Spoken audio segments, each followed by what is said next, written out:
This happened a few weeks ago. I didn't know how to get to work. The usual bus route was shut down because of the rain. I couldn't take the subway either. There was some kind of emergency. So I started walking. I hate walking in the rain. And this day, the rain was freezing cold. As I was walking along, I saw a shelter. I hesitated at the door. It was an old building. It did not look very nice, but it was dry. So I walked in. There were rows upon rows of cots. Most of them were full. On one side of the room, some guys were watching a TV.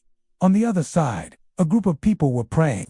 The staff member who checked me in asked me if I wanted to pray with them. I used to be a pastor, he said.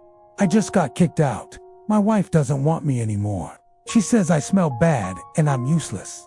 He looked at me with sad eyes. Useful, I said. You are useful. They just don't see it yet. I think it's the rain. It's getting in my clothes. I'm soaking wet. I can't stop shaking. I lied down on the cot. The staff member put a blanket over me. Then another guy came over and said, "Let me show you something." He closed his eyes and started making a weird face. I tried to follow. "Do you want to get out of here?" he asked. "Do you want to go home?" I nodded, tears streaming down my face. "Then you gotta believe. You gotta have faith. When you're ready, tell me and I'll take you home." I don't remember what time it was. Maybe midnight, maybe 1 a.m. The next thing I knew, I heard the staff member say, "Come on, buddy. It's time to go." I was confused. "What? The bus is here. Time to go home," he said. "But I don't want to leave. I'm tired. Let me sleep a little bit longer." He shook his head. No. This is your chance. Don't blow it. Now go." He pushed me out the door. "Wait," I called, but he was gone. When I got to the bus stop, I could barely see. It was still raining. Lightning flashed overhead. Thunder cracked.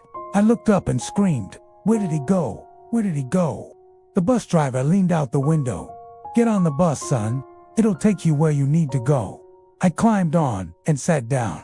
I was shivering. The driver pulled out a blanket from somewhere and covered me with it. It was warm. The bus pulled away from the curb. The driver took his foot off the brake. We were moving, but I didn't move. I didn't want to leave. Why is he gone? Why did he leave me? I cried. Because he's not supposed to be here. He was just passing through, the driver said. Passing through. He was just passing through. Now, every night I dream about that place, the staff member and the driver. I've been to dozens of shelters.